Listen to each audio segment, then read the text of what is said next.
Welcome to episode 30 of Disc and Dice Podcast. My name is Paul, and today I am here with just JT. That's right. We don't know where Timmy went. Yeah, He didn't rock up. We're scheduled to record. No Timmy.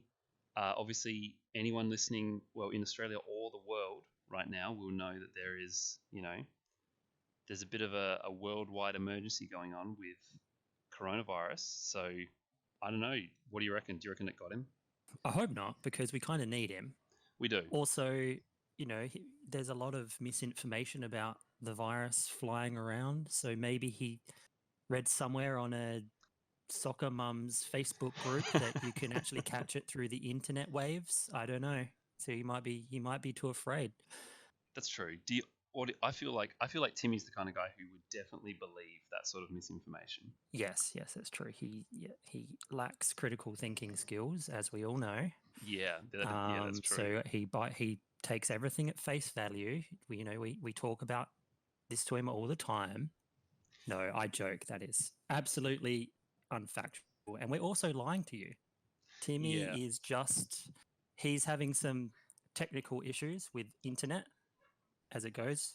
I'm not sure if he's tried turning the whole internet off and on again, but he'll hopefully be back for next episode.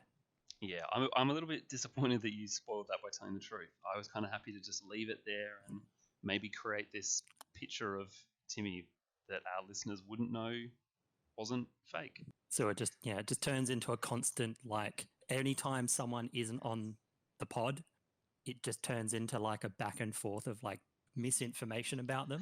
People get these like wild theories. I like the idea of that. I like that it's, that's the punishment for not being able to do an episode is, well, you get all kinds of shit made up about you. But yeah, so as JT said, we're one man down today, but that's no problem for us. We'll soldier on through it. And I guess we're sort of joking around about Timmy preparing for the post-apocalyptic future that we're all now awaiting. Something that you and I have been playing heaps of, JT, over the last couple of weeks is Project Zomboid, which I guess there's some parallels there. Well, very much so. Yeah. Epidemic. I mean, I don't know if I've seen any people turn into zombies from COVID-19 just yet, but who knows? It's early days. Maybe it's a really, really slow incubation period. Right. 14 days, maybe just the beginning. Here's the thing. If you really think about it, if enough people get infected by this thing, at some point, someone, for whatever reason, will bite another person just under coincidence. But, if that were to happen and you knew the person was infected, one thing that might trigger in your mind is like, this is it. I've been preparing for this. I've seen all the Dawn of the Dead movies. I know exactly what to do now. This guy bit me or bit someone else. Straight to the shopping mall. Get all the toilet paper. It does feel like it feels crazy. It almost feels a bit surreal because like there's been epidemics or epidemics. I'm not sure, maybe pandemics in the recent past, things like SARS and swine flu.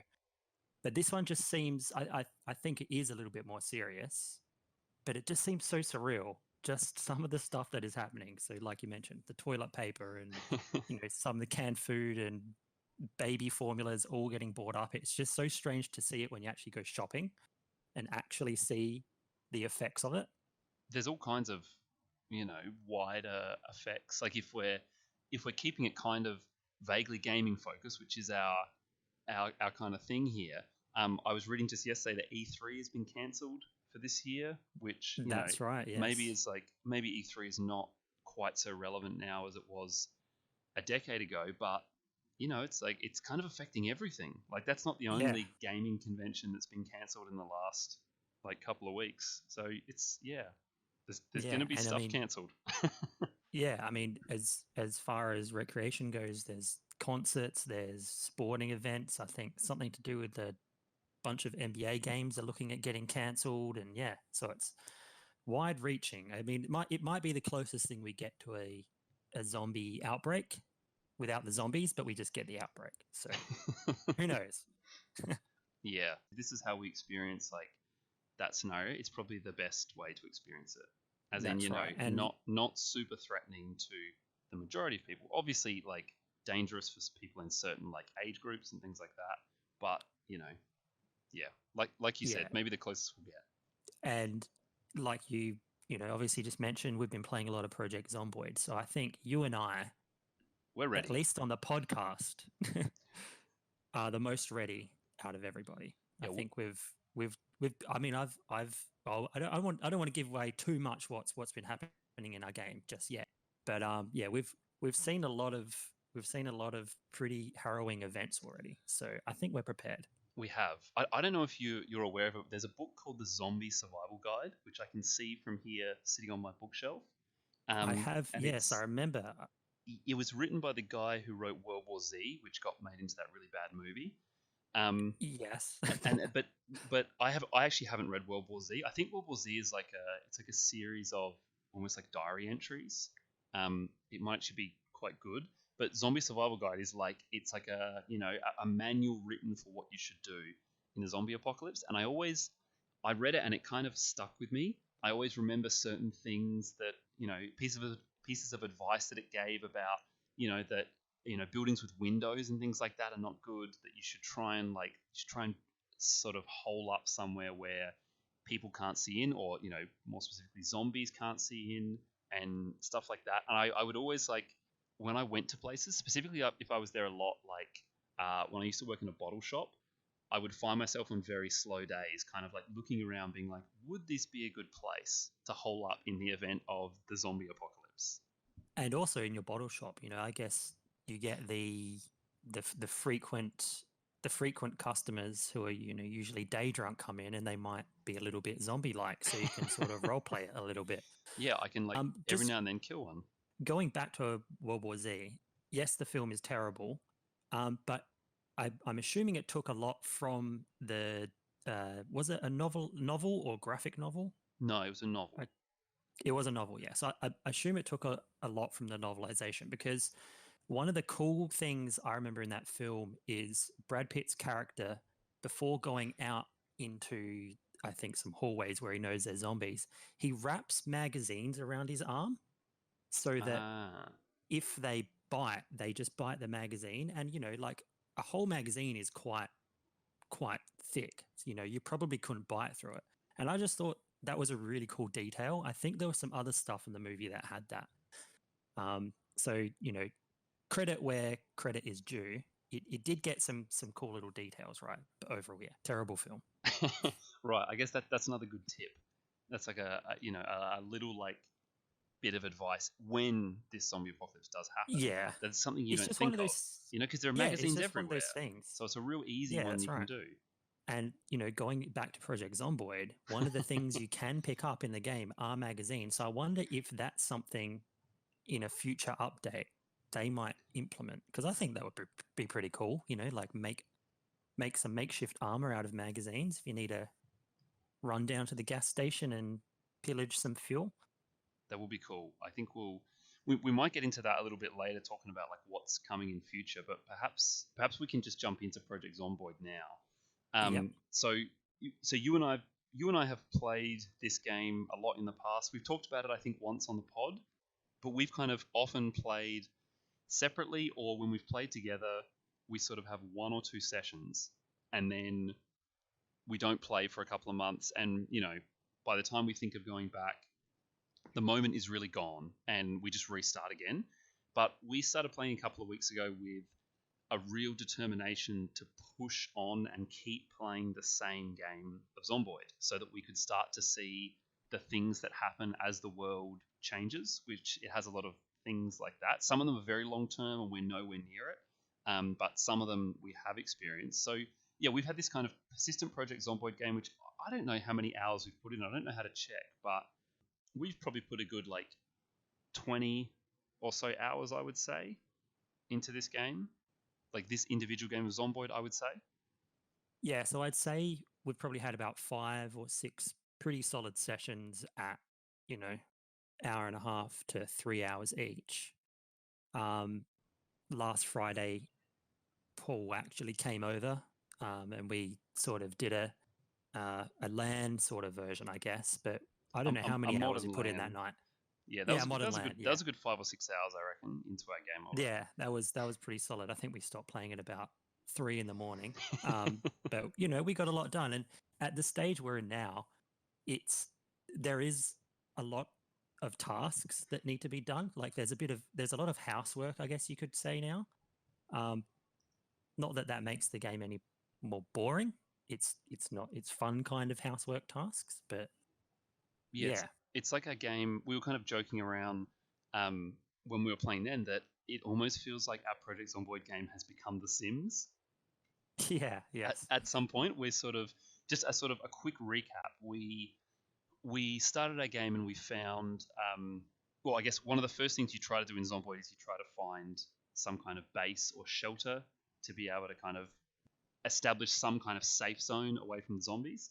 And I guess because we've played it quite a bit, we know what to look for, and we were able to find a very large warehouse that was very, very secure right off the bat.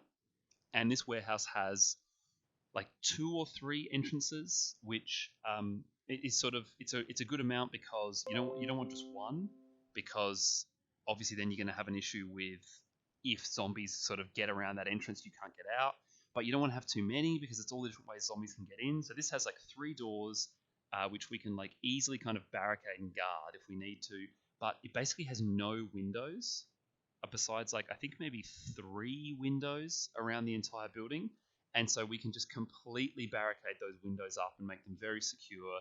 It has like a roof that we can go up on and we can see down from there to see if there are zombies around us. And it's like a huge, big open area inside for us to play The Sims, basically, which is what it's become. So we've sort of been spending a lot of time like setting ourselves up here, fortifying the base. We've been building a lot of walls. We've been marking out an area outside to start growing crops. And I guess the Sims part has come once we got ourselves really comfortably set up there. We started figuring out like how we would design the inside of this thing. And so I think we spent hours just like moving things out of boxes and rearranging furniture, and then going out and finding like furniture that we wanted to put inside our Zomboid base the other day.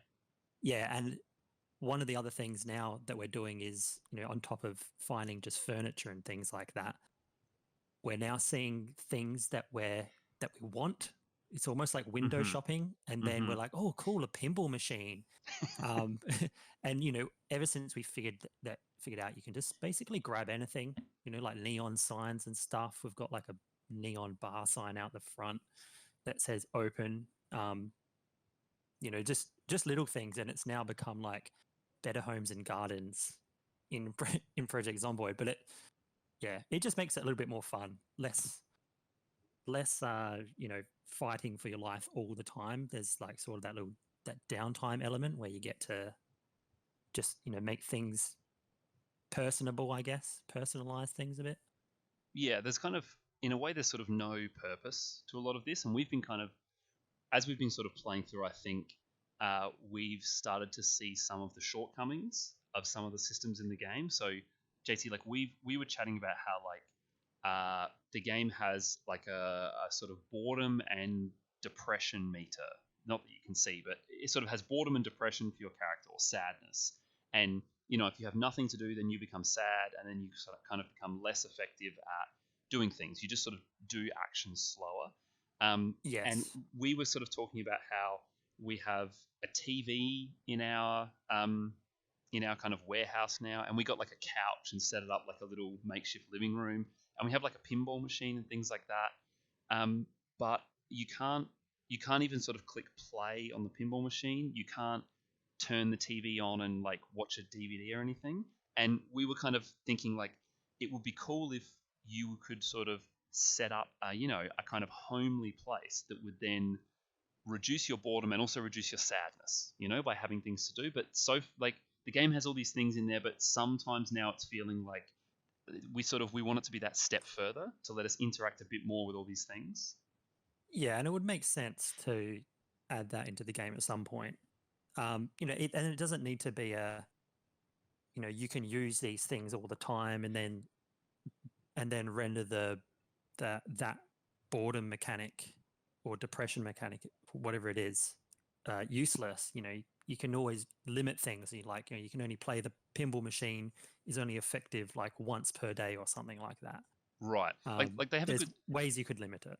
They have a good system with books, which is annoying sometimes, but I understand why they do it. I guess it's exactly for the reason you said, that when you read books or magazines, they just disappear from the game, and they get rid of your boredom, so you can't reread books and magazines, which it makes sense in a game situation, right? Because you could just keep one book the whole time and make that mechanic obsolete. And so I guess you could do the same thing, right? Imagine if with the TV you had if you were able to play like DVDs or something on it, just have the same system. That you watch the DVD and then it's removed from the world and you have to find new movies to watch. Otherwise, you're dealing with boredom again. Yes. And I mean, I guess it's just a testament of how detailed the game is really at the end of the day, because there's not many games that would have that element in there. Food, yes. Water, yes. Sleep, yes. Boredom, like it might be the only game I've played ever that has that in it. Right, like boredom and then like sadness that is connected with the other systems as well. Yeah, that's a good point actually. The fact that we're sort of complaining that the boredom system is not quite as involved as we like probably says something about how good the rest of the game is. Yeah, and I guess for the developers, they've got a big long list of things that people want to see in the game, and you kind of have to prioritize the things that are most important and things that are exploitable or maybe game breaking. But I remember it took a long time for them to even put cars in the game. Right. Yeah. When we first started playing, it had nothing like that in it. So. And the game's still technically early access, isn't it? I think it is. Yeah, I think it is still early access. They're really holding out on it. It might be one of those games that is perpetually in early access. Because I mean, it all comes down to how much they want to put in the game, and I think it can be basically never ending for them. Yeah. I guess so far we've been able to kind of set our own goals each time we play and always find something to do, which has been good. Like I did kind of think with Zomboid, do you get to a point where there's nothing to do at some point? But I guess the way that a lot of the resources are finite makes that interesting. So, we've got a whole bunch of canned food right now in our game, but eventually we will use that.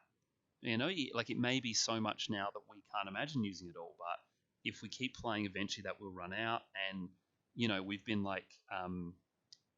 we've been dealing with the water and power going out, which we might say a little bit about in a minute. But, we can collect rainwater from the sky, but if we want to grow crops and stuff like that, do we have enough to drink ourselves? And there's a lot of really cool systems there that I feel like the longer it goes on, we've started to have to deal with them, but there are other ones that as you go further and further and further will become even more important.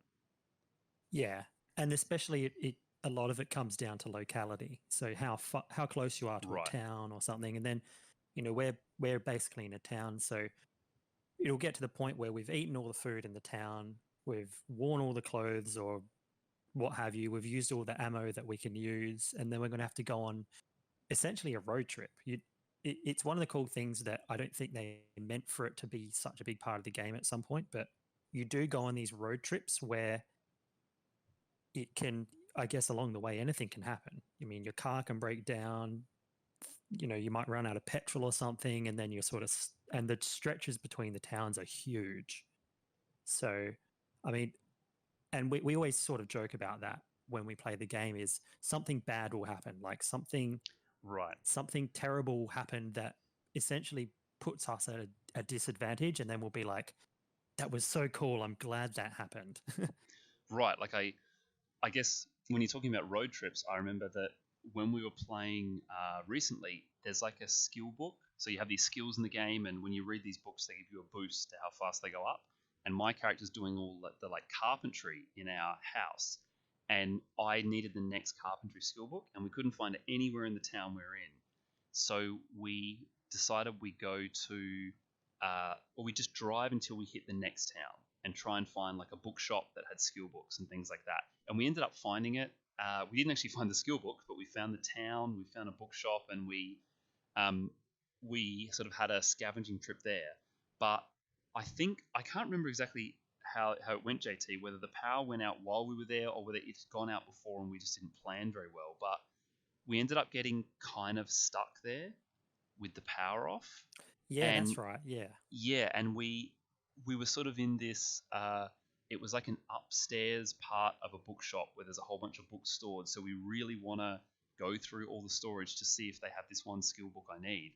But it's pitch black, and I think it was a change that they made at some point where they made night heaps darker in Zomboid. So it used to be night just used to be almost just like a blue filter over the game, and Now that it's was it. pitch black. Yeah, now it's like it's real darkness except for your cone of vision. And even your cone of vision, if there's no external light sources, is very, very dark. So we were in basically like an area with no windows at night and the power's off, and we're trying to work our way through it. And we had so many close calls, like Yeah. opening doors and not even seeing zombies that are right there. And this is at a point where I think we felt pretty comfortable in like surviving. And I Yeah. think that's just another testament to the game's good design, is that you can feel really, really comfortable. You can feel like, all right, well, I'm at a point now where I don't have to worry about, there's no threats anymore. I think the game will always have a point where it'll throw a surprising situation at you. And that was the first big one for us. We were like, all right, we're still very, very vulnerable.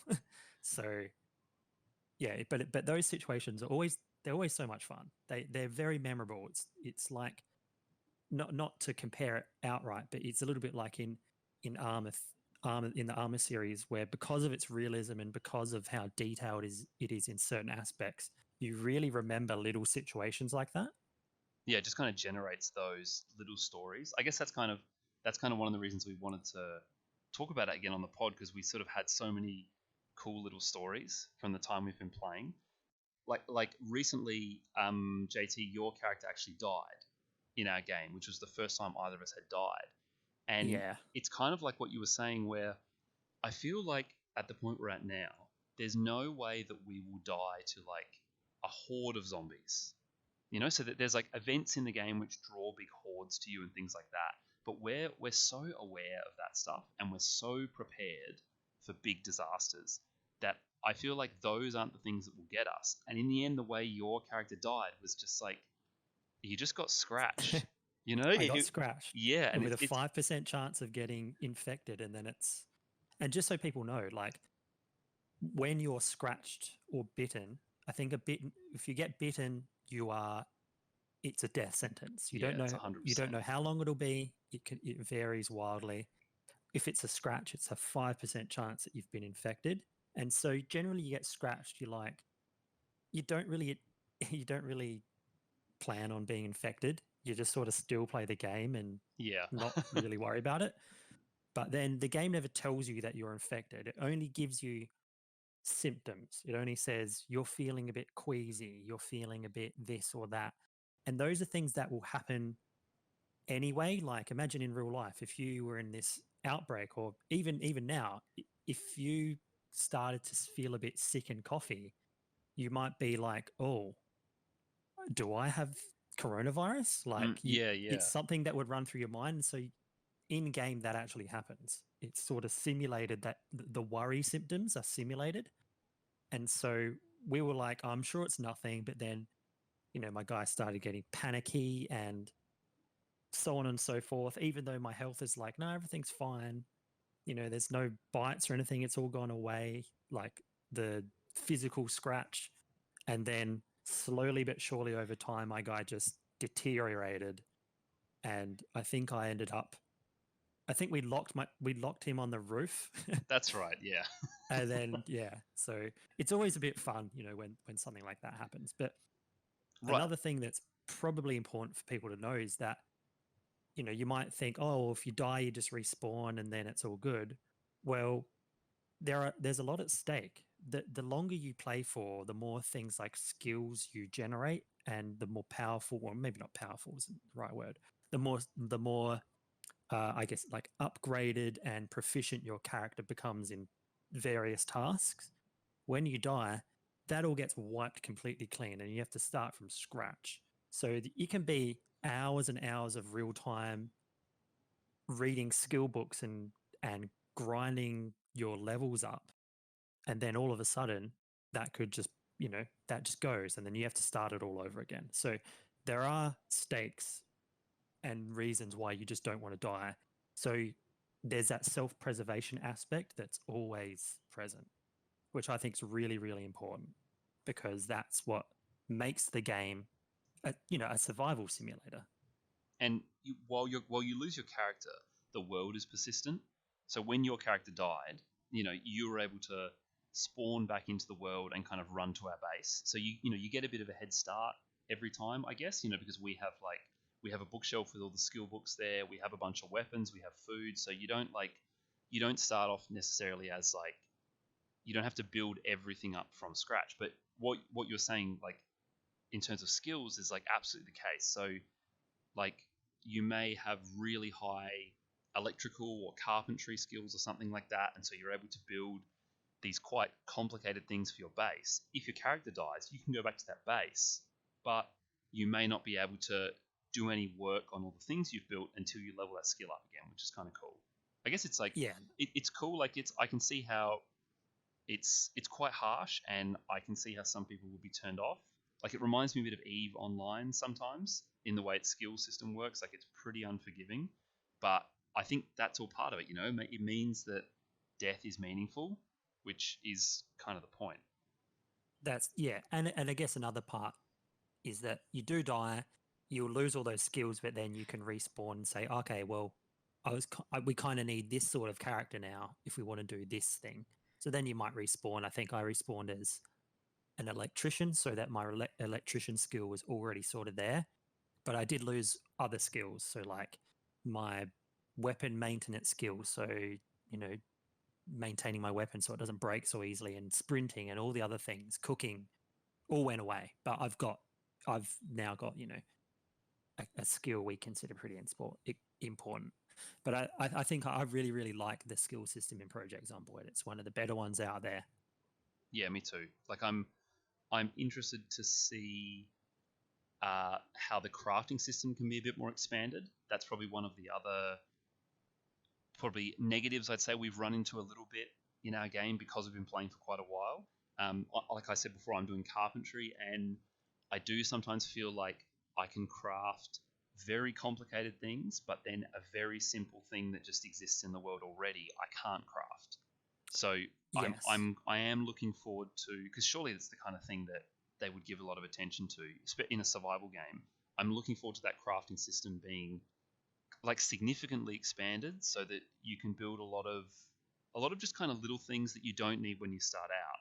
But I feel like at the moment the sort of the dream of Project Zomboid, one of the dreams I guess, is you could build your own house from scratch, because if you have like a carpenter and a metal worker, you could potentially build all the frame for your building, and you could put wooden or metal walls up, and you could fortify the whole thing. And at the moment it's like you could probably do like half of that, but then there's just some parts of it which aren't there, it's a little disappointing, but there's still heaps in there.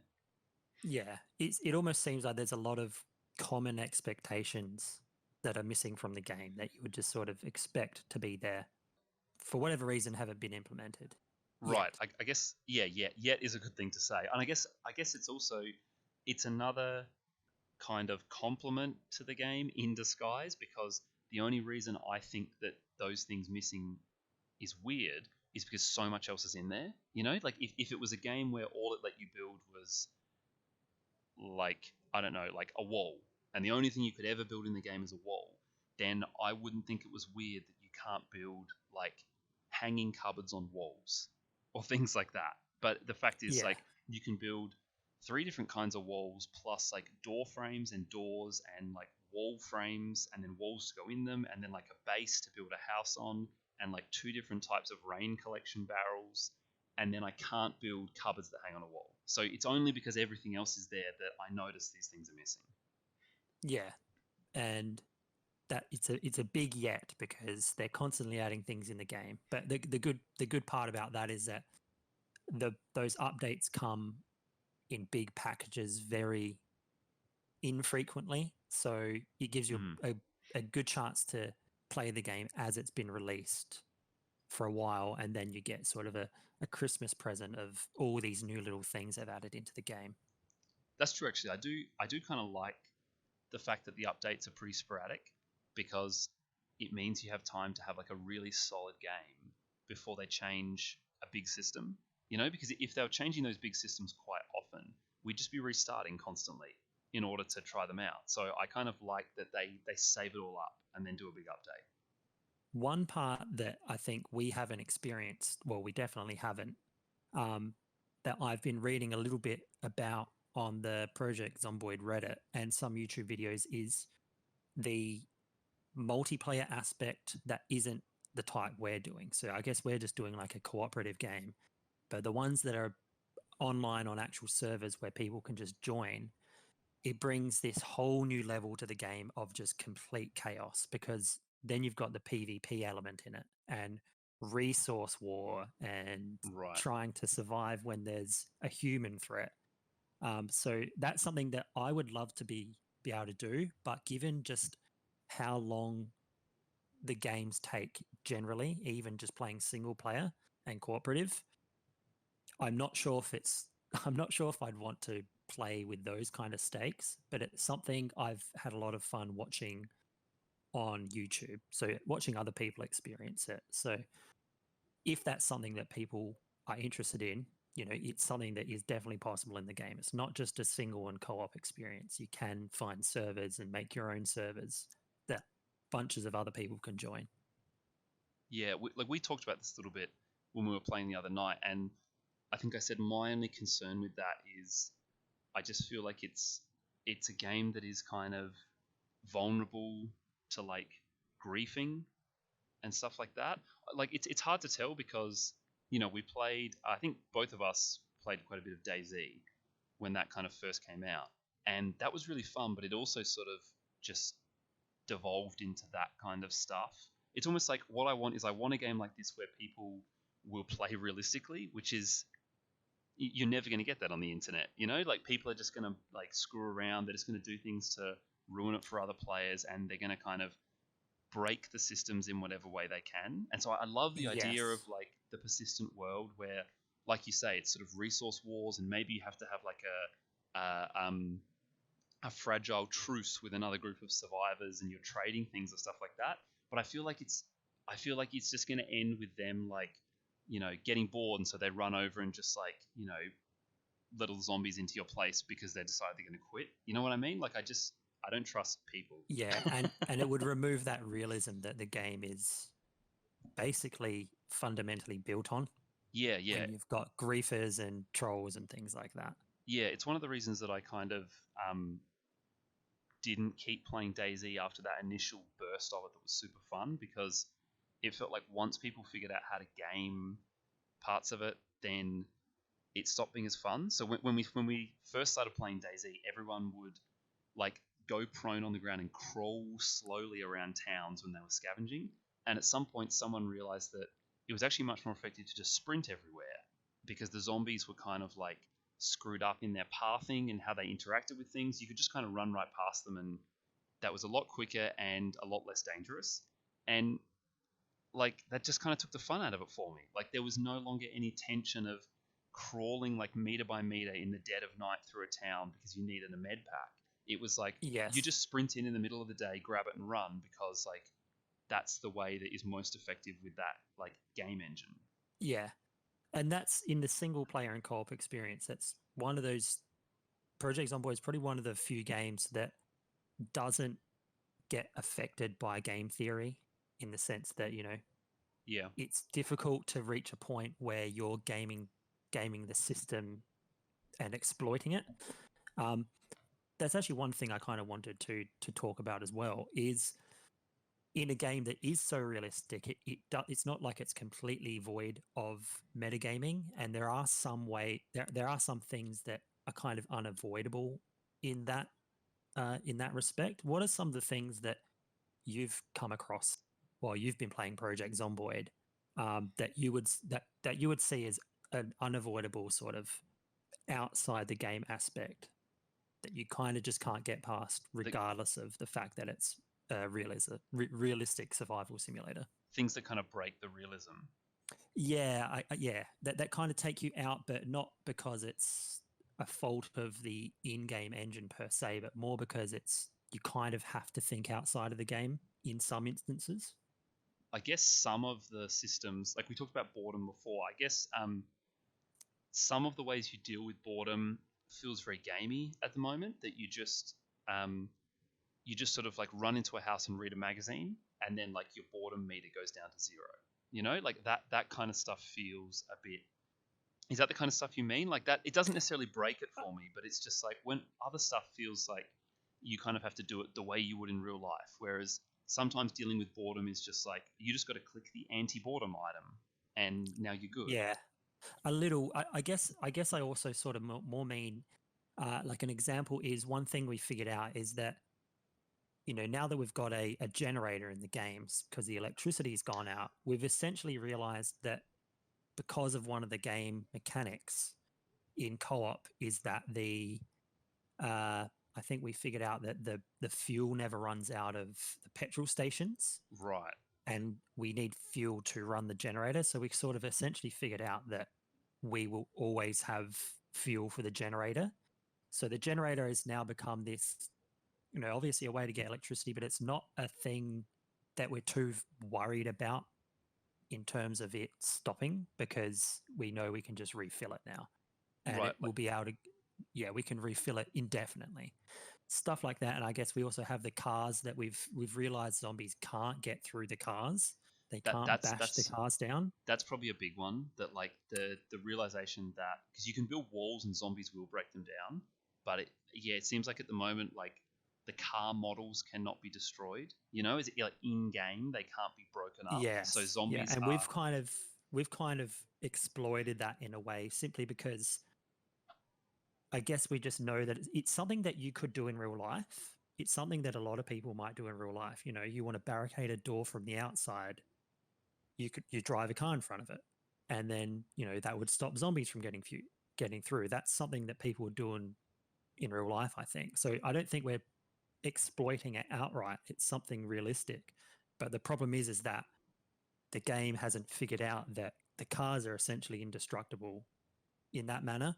So we don't have to worry about that. And I guess that's something that it's a type of metagaming that, we're using, but I guess, it's like, what else would we do? It just kind of makes sense to do it. Yeah. No, that's a good one, actually. I guess when we started doing that, we weren't trying to exploit it. Like we began with just using cars because they're way easier to get 3 cars and to create a barricade than to build a log wall. Because building the log wall took us like days of time to chop the wood and saw it and build it. And we have one now, but initially we were just like, all right, let's just put some cars in the way and that'll be fine. And then eventually we kind of realized like the cars, zombies couldn't get through them. Yeah, and they can't climb over them or anything. So they'll just, even if they get sort of drawn to your base, they'll just kind of build up on the car and they won't sort of do anything. Which I don't know. It's not a huge deal, but it's a good example of what you're talking about. Yeah, but it's to our credit first, we didn't realize that was something. I think we just assumed that they might be able to get through the car somehow. So it's not like we exploited it from day one. Yeah. But also, that being said, that doesn't make us impervious to damage from them or anything in our base, because, like you said, the zombies tend to pull around something they know they might be able to get into. So we can still get completely trapped, essentially. So, I guess that's something I didn't even really think about until just now. So, we might need to work on that. But makes the game a little less. It takes you out of the game a little bit, but at the same time, it's like, it's not a huge deal. Yeah, it's not a huge deal, but we have been able to create like a basically 100% secure base, in the sense that no zombie can get inside at this point. Like early on, we did have a little bit of a problem with some zombies got inside at one point, but yeah, using the cars, we've been able to just stop that. But Yes. as we've found out, the danger is outside the house. um, I want. you had mentioned there the thing about sort of zombies like pooling around one thing. I wanted to kind of tell another fun story we had. I was actually just about to ask you what your favorite point is, so Right. I could bring up the point that I think you're going to bring up. Okay. Well, I But I go on. I was gonna tell the story of how we early on in the game we went scavenging around the town we're in, and we went to the police station because I think we just, you know, for no particular reason, we just saw it and we decided, oh yeah, let's go and see what's in there. And so we kind of like scavenged the police station, took some guns, took a bunch of stuff, and then there was a police car sitting out the front, and you decided, JT, that you wanted to try and turn the siren on in the police car. Yeah, and that's not knowing if it could go on or not. But I think this is Right. the kind of game where you're just like, I assume you could probably do it. We'll just see what happens, see if you can do it. But yeah, go on. Right, yeah. So that's basically that's kind of the sort of things we're doing. Like, I wonder if you can turn that siren on. Let's go and find out. And so we did. Like, the car was unlocked, I think, so you were able to get into the car and turn the siren on. And the minute you turn the siren on, we had our own other car, by the way, which I was in, and you were turning the siren on. As soon as it was on, every zombie on screen instantly turned and started moving towards this car. And I think, we kind of panicked a bit, and I was like, you have to get out of that car and like get back in ours right now. And we just kind of bailed because we were not prepared to deal with all these zombies just coming to this one spot. So we just kind of ran away and thought, oh, that's cool, the siren works. And Left it alone. Yep. yeah, that was it. And then we went off. And then days and days later in game, I can't even remember what it was, but we were looking for a very, very specific item. And we I think figured it was when we were looking for books. it might have been the books, but we just decided that, oh, the police station might have that item, so maybe we should go and check that again. And we were sort of heading down the main street of the town towards the police station, and we stopped to scavenge a couple of stores on the way. And as we were in one of them, we noticed that zombies were just walking past the store, which is really kind of weird. Zombies tend to just path randomly in any direction. They don't all kind of move together unless they're being drawn. Especially if you're near them, they were walking. They would have been able to see us, Right. or at least hear us, but they were not interested. They were kept walking in this one direction. Right. Like we were even driving in our car, and we would kind of stop, and they would seem to just get drawn away, and they were all moving like down this main street. And so we were kind of confused about this, and we decided, all right, we'll go and have a look at what it is. And as we started to move the direction they were going, we very, very faintly started to hear the sound of the police car siren again, which JT had left on after we had tested it out and then run away. And so we got into the police station, and there are just hundreds and hundreds of zombies swarming around this one police car because it's been on for like, I don't know, like 3 or 4 days. Yeah. And it's so many zombies that like we couldn't do anything with it. Like, there's no way we could like kill them or anything or get to the police car. We just sort of drove around it a bit, and the zombies would like, they'd start to get pulled towards our car, but then if we stopped, eventually they would turn back because the siren was just drawing everything in. And it was just like a really cool sort of emergent moment in the game where those kind of systems of like noise and being able to turn the siren on, and the fact that the game doesn't then turn it off when you leave, means that we just created this horde of zombies around this cop car. And we came back many, many days later, just when we were kind of just having some fun. We took all our guns down and went and tried to like kill as many as we could of the zombies. But yeah, there wasn't really much we could do with it, but it was just like a really cool moment. I think, yeah, I remember when we went back, that was after I got bit. So we wanted to go and shoot some zombies. I think we like sort of joked that it was my character wanted to get some revenge on the zombies. So we'd That's go right. and so I think what we wanted to do is make a Molotov cocktail and go to the car where all the zombies were swarming and then just throw it at it and then just watch the carnage. But when we got there, the battery had run out. Oh yeah. On the siren. So while there's, and a lot of the zombies, because they were drawn to that area, are now randomly pathing. And so it's just this really, it's not a dense, thick cloud of zombies anymore. It's more of like they've all dispersed, but they're still everywhere. So it was quite a dangerous area. Mm. So while that's happening, I'm stealing a battery out of one car and then opening up the police car, and then I dropped the battery in that. And as soon as the battery went in, the siren started up again, and then drew all these zombies there. And I think you ended up throwing a Molotov at it, and a bunch of them caught fire, and then that was heaps of fun. But yeah, like you said, it's a really cool little bit of emergent gameplay that even when we put the battery back in, we were like, we weren't expecting the car to remember that the siren was on. I just sort of assumed it would be like I'd have to go in and turn it on again. Right, like it would make sense that the game kind of resets the settings for the car, so the car like defaults back to off in every way, but it's like it had remembered all of its settings, and that was another moment where, like you say, you kind of, it happened, and then you were just like, I have to get out of here right now. Yeah. I also remember that you managed to lose your pants at one point. Oh yeah, that's right. I think we were like scavenging some houses, and another one of the mechanics is that your clothes will get dirty, especially if you've been slicing through zombies all day.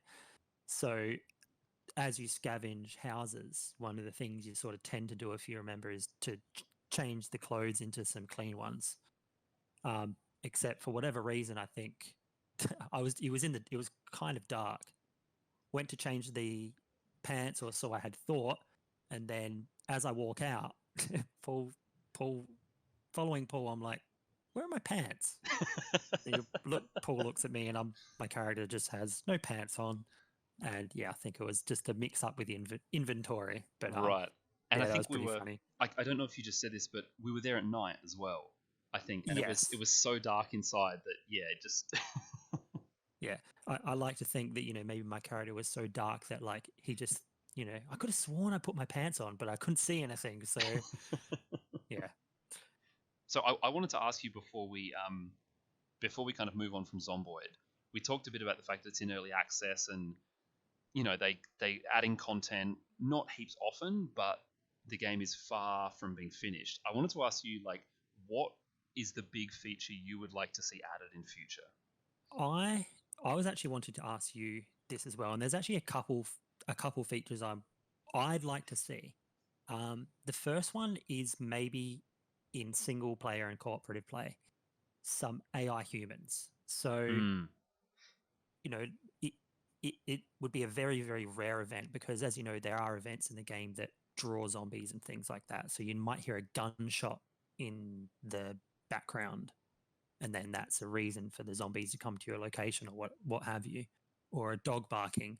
I think it would be cool if there was an actual source for these events, so that you could say, oh, I just heard a gunshot up there. And then, if you go towards that location, there is an actual AI human running around. I think that would be a cool little thing to put in the game, and that wouldn't make it seem so isolated in terms of just you or you and a friend playing, given that they're, you're essentially in like a whole county with several towns in it. It's would seem a bit strange that there's only 2 people left. So that's one thing. The other thing that I think I sort of mentioned to you, it's not necessary, but I just thought it would be a cool little game mode or something, where you could find, there would be a cure. Oh, yeah, yep. Do you remember? I think we sort of talked about some ways you could implement it, but it wouldn't be you can craft a cure, you can't do that.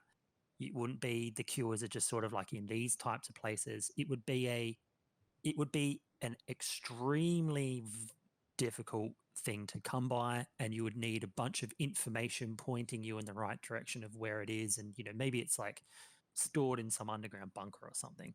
But it would be all right, my character has just been bitten, but I've spent hours and hours and hours on this character. He's got all the skills and everything. So you'd want to get the cure and use it on a character that you really don't want to lose, and so it would be this race against time to find a cure for yourself.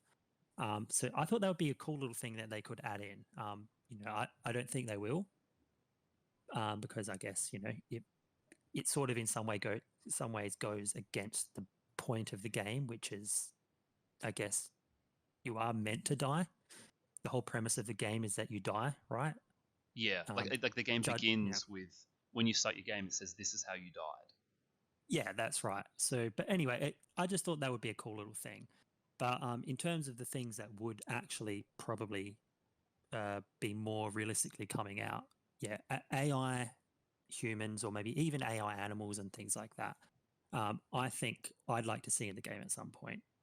And I wanted to ask you the same thing. What's something you'd want to see in a future update that they, might implement? Just on the things you said, I really like the cure idea. I like the idea, like you say, of it being super rare and it being like single use kind of thing. So you can't get it and then you're good. It's like you can track it down for like one character, and and I also actually like the idea that maybe it's not always in the same place. So maybe there's different areas it can spawn in a game, and they're all really difficult to get, but you don't always know where it is. So it means the mission to go and get it can be all for nothing. I think that sort of fits the tone of the game. I really like that idea. And actually, one of the things I would like to see is, it's a little bit related to that, a little bit. And I think we had actually talked about this like off the pod before. I would like to see areas of the game having more unique loot. So, like the idea with the cure would be something like that, right? That there would be like a very, very special hospital, or maybe even sort of like, an underground like medical research bunker that you could go to, and you knew that they had like really, really cool loot there. But it's, for example, it's particularly hard to get into because it's really overrun with zombies, or maybe you need like maxed electrical skill to be able to get through the doors to get in. So it's not something you can just run to early in the game and, get access to it because it's there. You might know it's there, but it's something that's only really usable for people who have built up their skills or who are like really well armed. And I would like to see that kind of stuff for other areas in the game. So yeah, we know in the game that there is, because we've kind of, we've sort of looked at the maps and stuff online. We don't use them when we play, but just from following the game, we know what the world map looks like. There is a prison in the game. There's a shopping mall. There is an army base. And, maybe the army base has more guns and the shopping mall maybe has more food, but you can get guns other places and you can get food other places. I would like to see more unique items that mean that you kind of say, all right, we have to go to the army base because they have a very specific thing for something we want to do, or we and have even for to go. skill books and things like that. Right, yes, maybe, or maybe even like that's actually a cool idea I hadn't thought of. Maybe it's like unique skills. So there's like a unique skill, and you only find the skill books in the army base. And the army base is always it's always really full of zombies. It's always really well secured, so you have to have high skills to sort of interact with all the objects. And making those areas a bit more interesting as like kind of like the road trip idea that you were talking about before. I like the idea that you can be like, all right, we're going to the military base because there's crazy stuff there and we're ready for it now. Whereas like you and I I've been to the prison before in a previous game, and you and I went to the shopping mall for a little bit, I think, in one of ours. And while they're really cool at first, after a while you do kind of realize like, oh, it's all just the same gear here. It is, yeah. Yeah. It's just, obviously a higher instance of how much of that gear there is, but it's only contextual to a point. Right. Whereas it seems like you want something very, very highly contextual in very specific places, which, again, makes sense. Yeah, that's basically it. The only other thing I would like, which again is kind of not a new system, it's kind of an extension of what there is. They have those events in the game. So there's stuff like you say, barking dogs or gunshots, which kind of pull zombies around. I would just like a lot more of that. So it feels like at the moment, like we've had the helicopter event, which brings like a swarm, and we've survived that. and I have never experienced anything more than that. And I don't necessarily have ideas off the top of my head for what they could do, but I just feel like for people who have ongoing games, I would like some kind of events like that, like something to sort of force you out of your comfort zone a bit, rather than just sort of scavenging, building, scavenging, building. I want something that shakes up the routine. Yeah, maybe some events that aren't always zombie specific, which I mean they do. Right. They are in the game in the way of seasons, and that's one. I guess that's That's one of true our actually. goals. Is that one of the goals that we have for the listeners is that we want to survive, and what we actually want to survive a winter, and the Right. time. A day takes quite a while to get through. So we're still early days. I think we're still in July or something. July, Yeah, we've been maybe going for like might be August. 20 days or 20 something. days, yeah. And, we're essentially waiting 6 months now, is what we basically want to get through. So, we've got a way off before we get there. But I guess that's one of our end game goals that we've set for ourselves. But I guess that's sort of what you mean, right? Like something that isn't just all right, well, rinse, repeat, barricade for the zombies, Hmm. stock up your ammo and make sure your weapons are sharpened. Winter is a big event because you need to make sure you've got warmth and things don't grow properly in winter. But I guess what you further mean is some small scale sort of things like that are more frequent.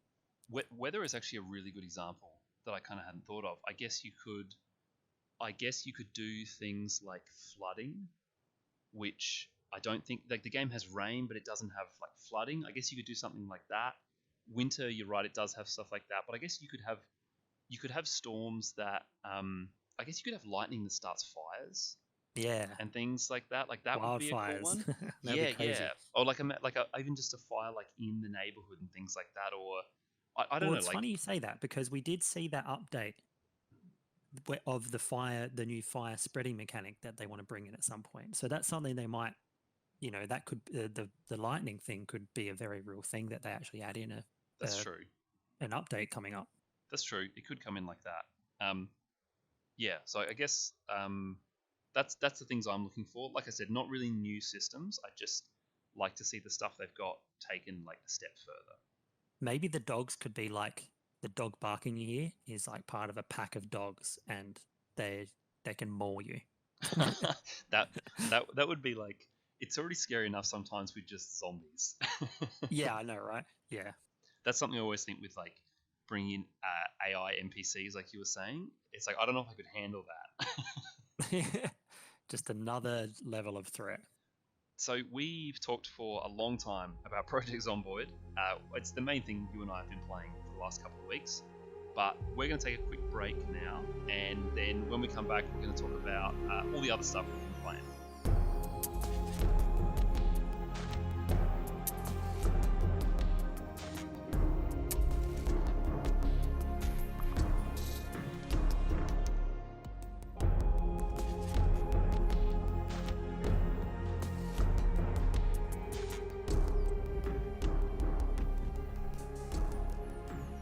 Welcome back, everyone. Now we've got all that Project Zomboid out of our system, which that was a lot actually. I didn't think we'd be able to talk for an hour about that game, considering that we already talk about it all the time when we're hanging out.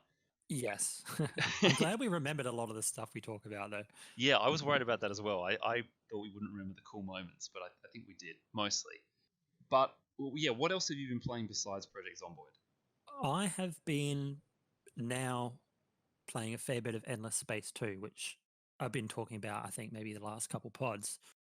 But now I've been playing enough that I understand the game mechanics and can probably comment on them and go into it a little bit more in depth. But I really, really like this game. This is an excellent 4X space sim, I guess you could call it.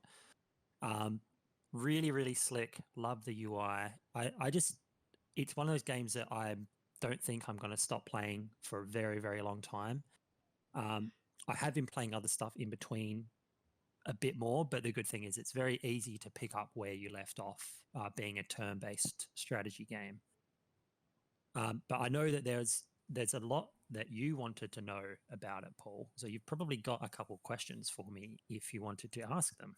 Yeah, I'm super keen to hear about this one. I've played a little bit of Endless Legend, which is the kind of fantasy 4X strategy game made by the same developers. I think it's Amplitude.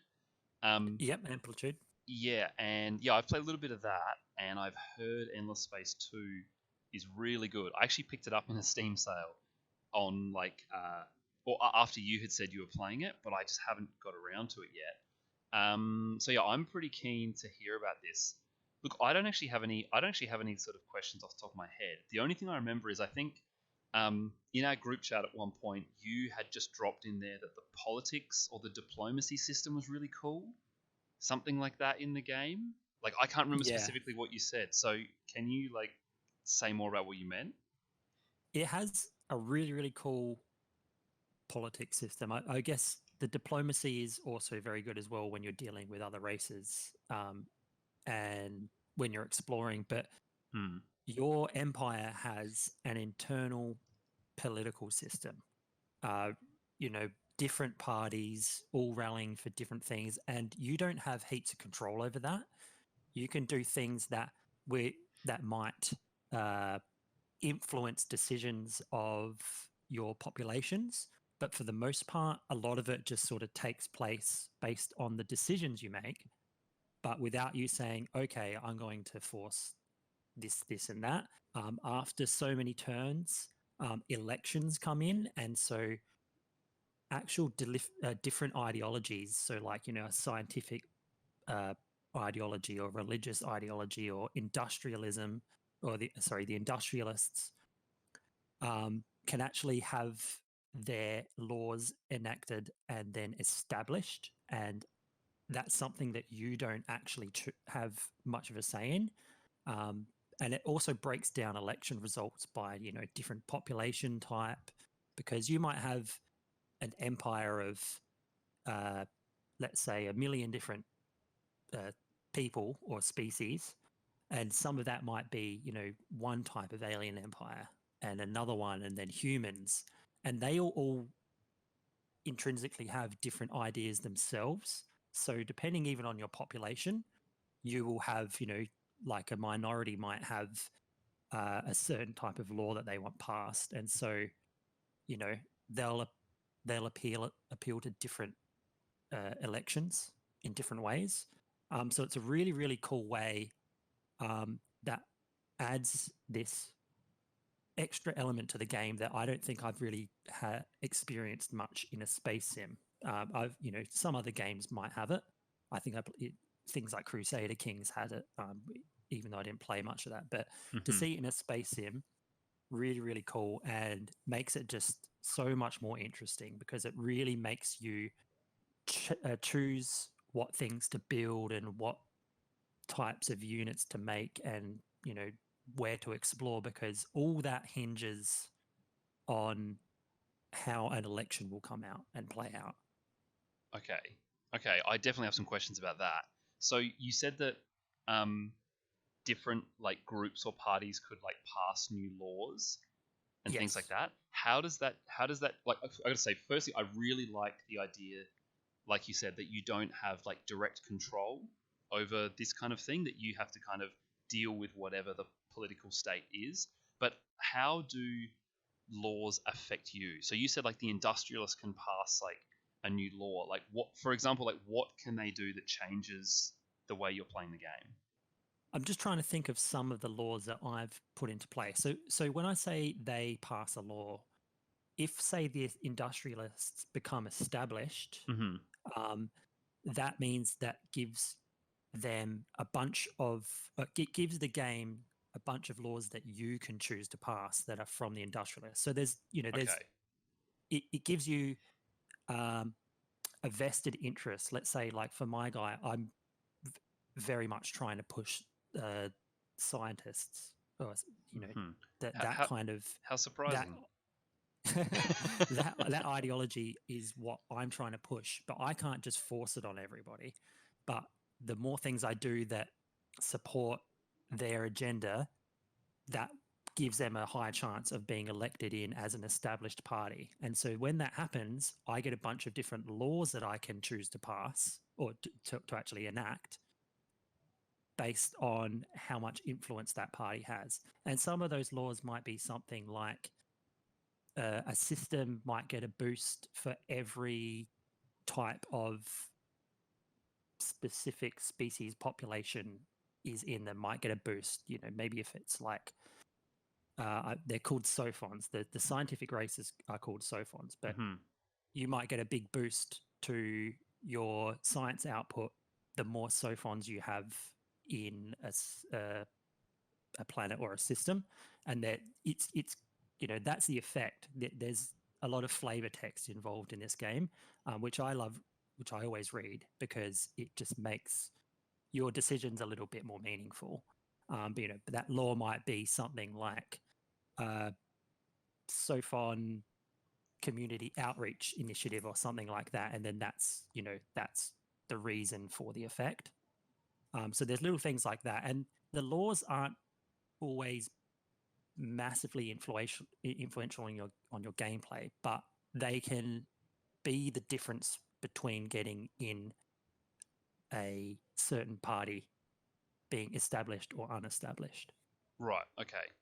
So it's a bit hard. It's a bit hard to explain without seeing the actual laws themselves and the political system unfold. But I guess that's essentially the role of the laws and how they come about. In terms of the political state of your, I don't know what they are, like empires or civilizations at the start of the game, is that based on like who you choose to play as, or does like everyone start with the same and then you manipulate it, or did your guys start as being like sciencey, and if you played with a different empire, they would start with their political system being more militaristic? Yeah, it depends on the race you choose at the start. In an advanced game, you can change all that, but I've just been choosing the default. But by default, my guys who are the Sophons are very, very scientifically based, and so you start the game. I think they've got something like 43% of the vote, and then there's the religious people have 15%, and then it sort of trickles down from there. Whereas if you're the humans, you are primarily industrialists and economists. So you have that to sort of, you know, that's where you're putting in your laws and decisions based on those things. But you can sway those elections depending on what sorts of actions you take throughout the game. And there are actually, I should probably mention this, every now and then there are events that come up that will have like a very, very hard effect on an election outcome. And it's things like there might be on one of your planets a overthrow of the government, and you can either choose to foster the overthrow, you know, the foster the minority who's doing it, or you can choose to like by force snuff them. So there's those little things that happen like that throughout the game. There's a lot of events like that, and then that will have a major impact on the next election depending on what you do. That's very cool. Does it have an effect if you're at war? So if you're at war with a lot of people, will you get like sort of more support for militaristic parties, or can you have like an anti-war movement if you're at war a lot or something like that? Yeah, stuff like that happens all the time, and it's really interesting to see what sorts of laws become available when you're at war, because some of them have an inadvertent effect on something like economy. So, you know, one of the laws might be something like, I can't remember the specific name of it, but it's essentially a law that allows for greater freedom for the military and industrial. I'm trying to think of what it's called now. The military, like military industrial complex. Yeah. And it gives you greater freedoms for making more powerful units, but it also makes more money for you because you're getting taxes from all the basically your war profiteering, and it's because of that law that you passed.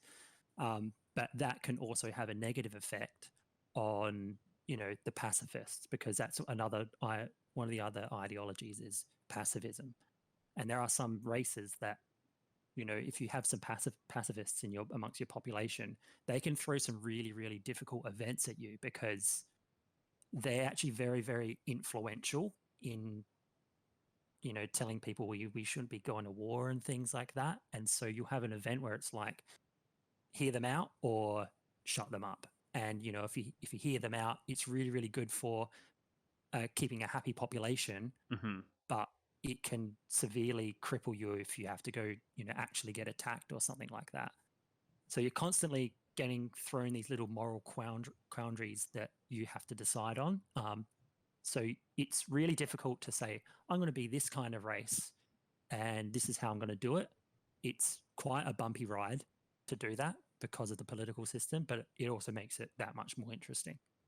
In terms of like the different, I don't know, what are they called, like empires or races? Like what do they call each thing? I think we just called them empires. I actually haven't taken too much notice, but I've just been calling them empires. Right.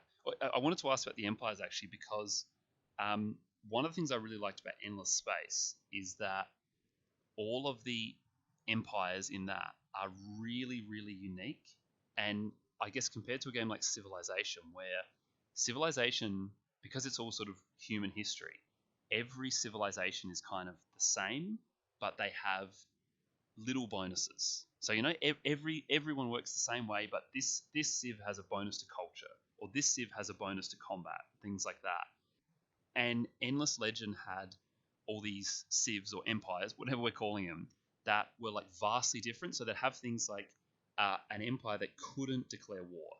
So they can be attacked, but they are never ever allowed to declare war. Or an empire that can only ever found one city, and they have to make their money from trade. And it would sort of put like really harsh restrictions on what they could do, but give them huge bonuses in other areas. And it meant that playing as different empires gave you significantly different play styles. And I was just curious as to whether Endless Space has the same sort of thing in terms of the empires you can choose. Yeah, I'd say that's it is quite similar. It's probably not as restrictive as what it is like in Civ, because you have a lot of those restrictions come in the way of the laws that are passed and the political system. That's sort of where you hit the speed bumps. But the races themselves, or the empires themselves, are quite unique, and they do massively affect your playstyle. So in a good example of that is as this technological race, the Sophons, they get these huge bonuses to their economy and science output if they are the first ones to discover a specific technology or research a specific technology. And they also get massive bonuses if they explore certain parts or certain percentage of a solar system, or sorry, not a solar system, a star system. And so they're very much geared towards exploration and research, and that's one of the best ways as that race to make a lot of money at the beginning of the game, is just by being the first to research it. But if another race or empire researches it before you, then you don't get those bonuses. So you can't really. So it's a bit. That's really a bit sit like around. It's a bit like Wonders in Civ. Yeah, a little bit, yes. But that's for that race. It's as if every little research item on the research technology tree, is its own each individual little wonder. And I think if you're allied with another empire and they research it, then you get like 50% of what you would have got if you researched it for yourself, because you're sharing the technology with them. That's a cool system. There's like idea trade. Yeah, I like that. It's actually, it fosters different play styles, obviously, as a strategy game, but you can really, really just go and play at your own pace.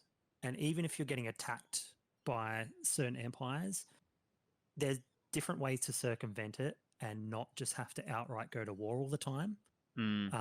So it's quite good. Like it really, really does play to various ideas people might have about, you know, space exploration and space combat. I really like that. Like I like playing. One of the reasons I like playing Civ is that you can play a game where combat is not a major part of it, or going to war is not. That, you know, you may have to go to war like once or twice because someone attacks you, but you can play a game of Civ where being like an expansionist and a conqueror is not at all part of your game. That you only go to war defending yourself and stuff like that. So it sounds like this is kind of similar sort of thing. The other thing I wanted to ask about, probably the last question I had, was what are the victory conditions for ending a game? So, you know, like I know you've played a bunch of Civ and it has like the kind of science victory, culture victory, military victory, all those kind of things that Civilization has. Does this have similar victory conditions? Yeah, it has all the standard ones. So you can have Right. a scientific victory by, I think, if you undertake enough of the research points, because there's four major research outlets. There's like, you can research economy and trade, military, exploration and science, and then the last one I'm actually just forgetting. What would that be? Industrialism. Mm-hmm. So there's those four major things. I think there's one of the victory conditions is discovering everything or researching everything. That's quite a bit harder, but that's something that the Sophons can do pretty well. But, you know, the trade-off for them is that they're quite weak because they're not really, they're more, you know, they're borderline pacifists. In a way. Obviously, there's, you know, total domination. There's exploration victories where if you explore a certain percentage of the galaxy, you will win. That's cool. I like that. There's a bunch of other ones that I'm evading me right now because I didn't really have too much of a look at them. Obviously, you can choose which ones are which. But one of the things that I thought was cool is that it's not just the first person to get a victory, it's that specific victory counts towards a point. So the game runs for so many turns. So it's basically, you want to get as many victories as you can in that given amount of time. So you might have 150 turns for your game, or the maximum I think is 600. There might be a way to increase that. I haven't checked yet. But basically, you know, in my game I'm playing now, I've got 600 turns to accumulate as many different victories as I can. And, you know, they can be quite difficult, some more difficult than others. And I'm not sure some might be worth more than others as well. But that's another cool way of, you know, doing the game. So it doesn't just end the second someone explores a bunch of the galaxy. That's cool. I like that. It means like if you just go all in on one type of victory, then you could find that you know, you might get that one really quick, but then you're way behind the ball on everything else. So you kind of have to diversify a bit. Yeah, and I think some of the other ones that I haven't mentioned are a little bit more specific than just like an outright science domination or exploration or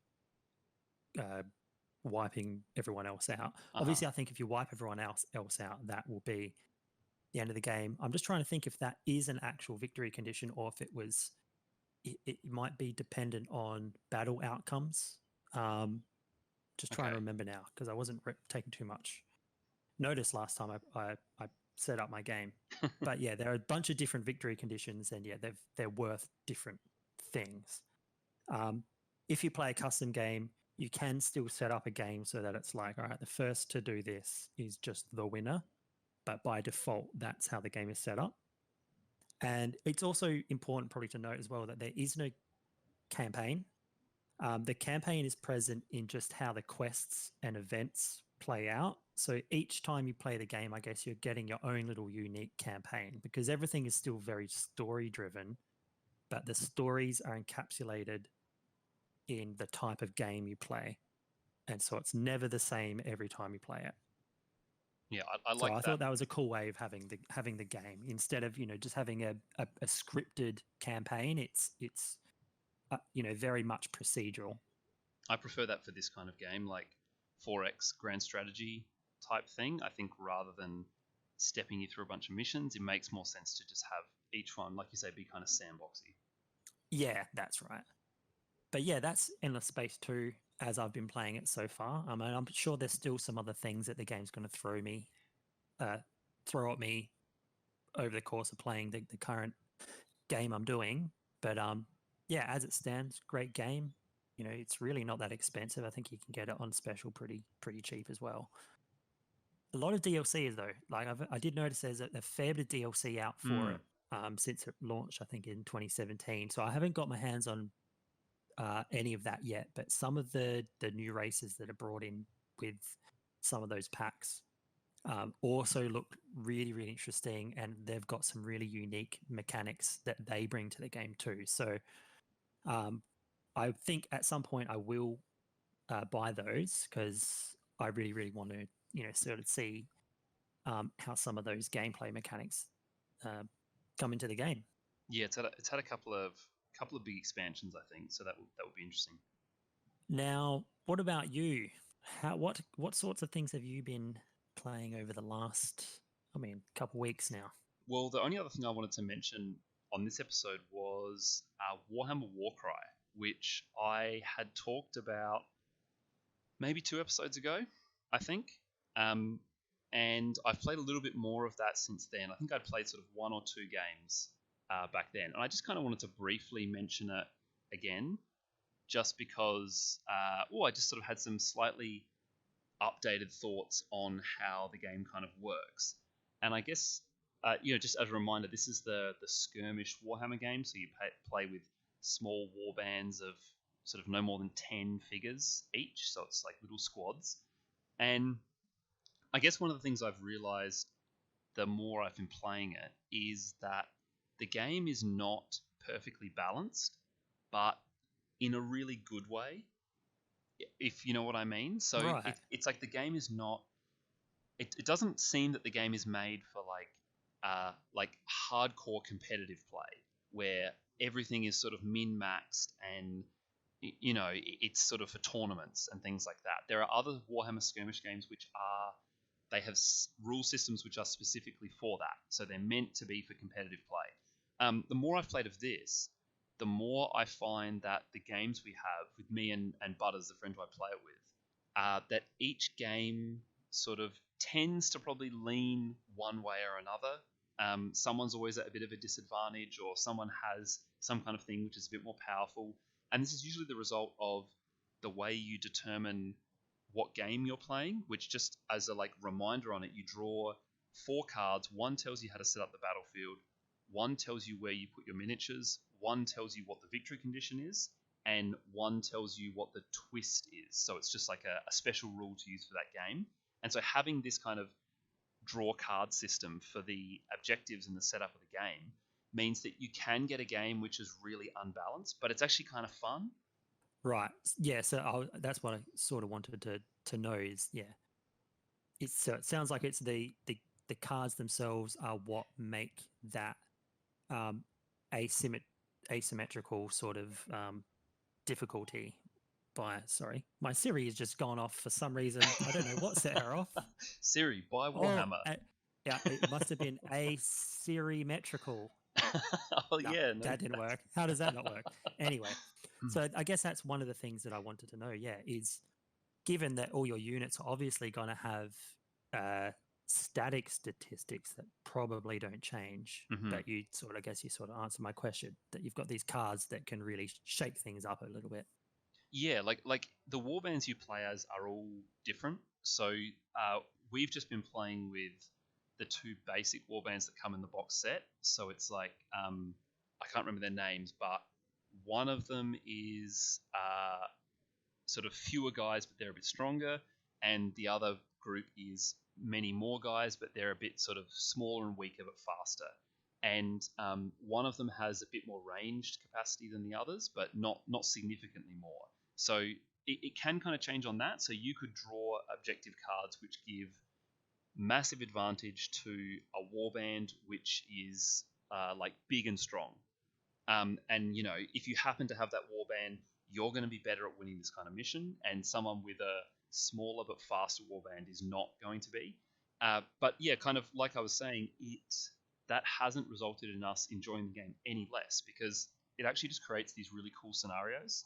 So, just as like a really quick example, we had one game which basically it was like a gauntlet. So I had to cross the field and break through the line of his warband, and for every miniature I got that reached the end of the board, I got like a point, and it went for something like 3 rounds. And you know, if I had more points than he had miniatures left, something like that, you know, I won the game.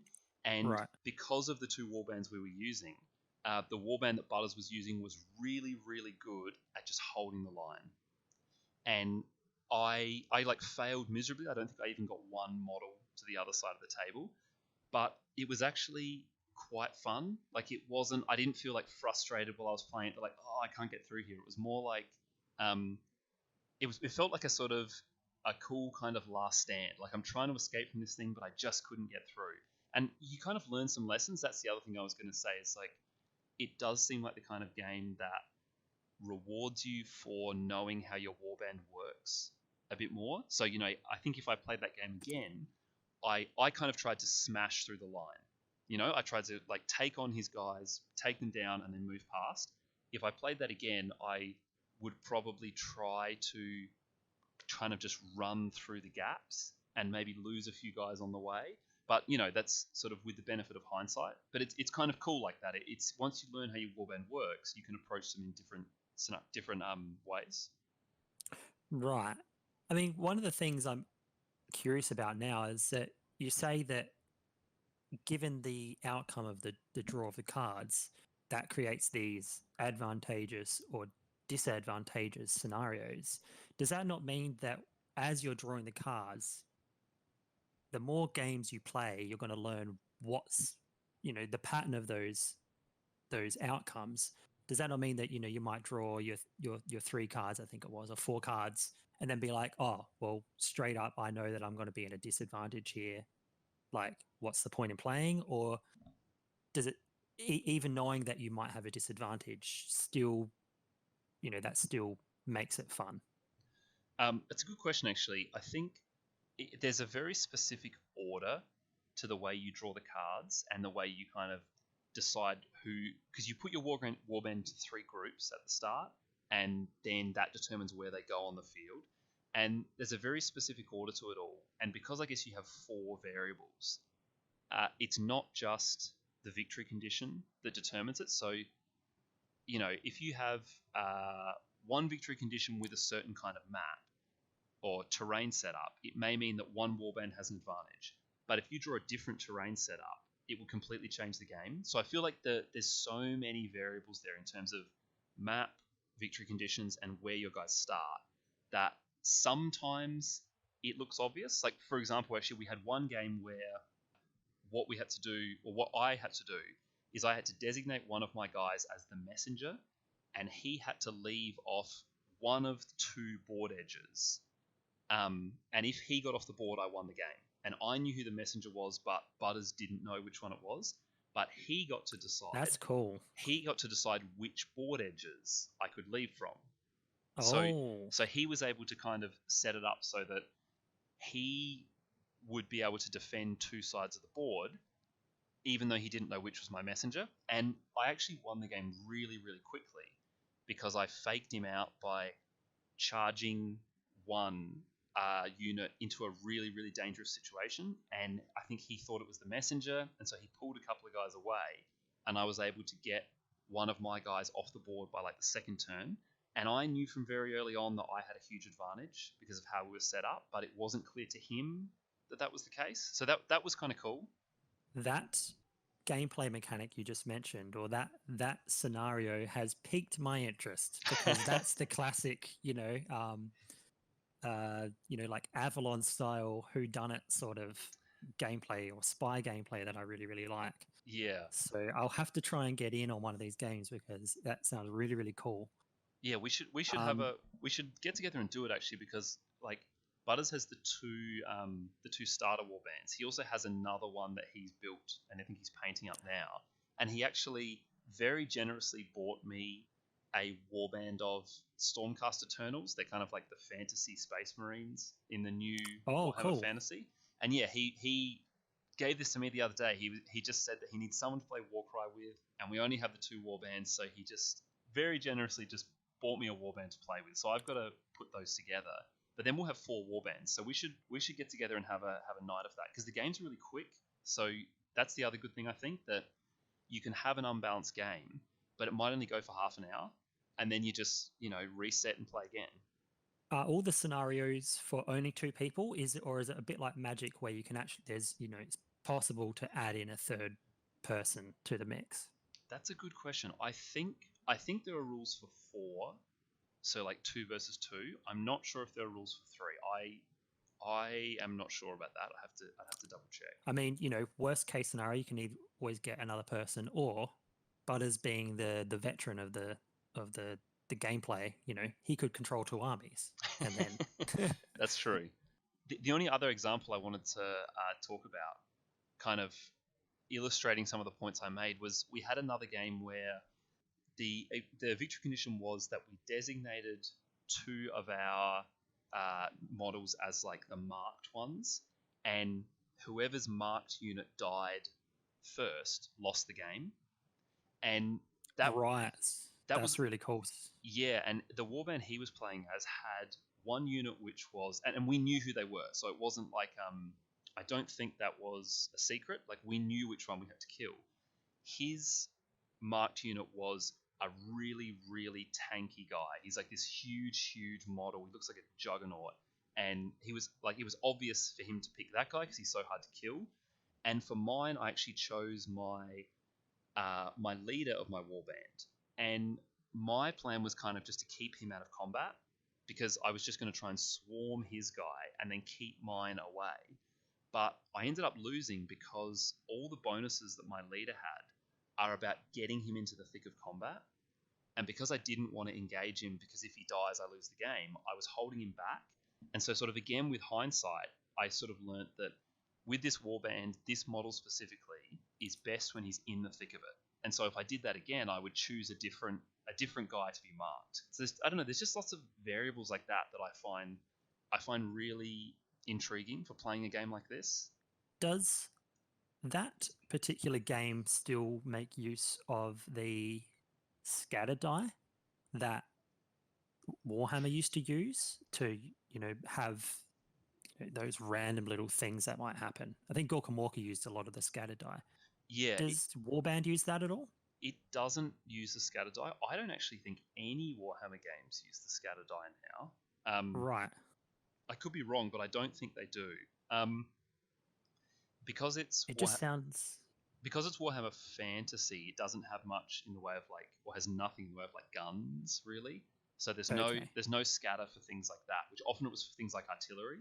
But yeah, Gorka Walker used to have it for things like cars going out of control, right? That they'd randomly go in a certain direction because they were spinning and things like that. Yeah. Yeah. No, it doesn't have any stuff like that. The rules... It just sort of sounds like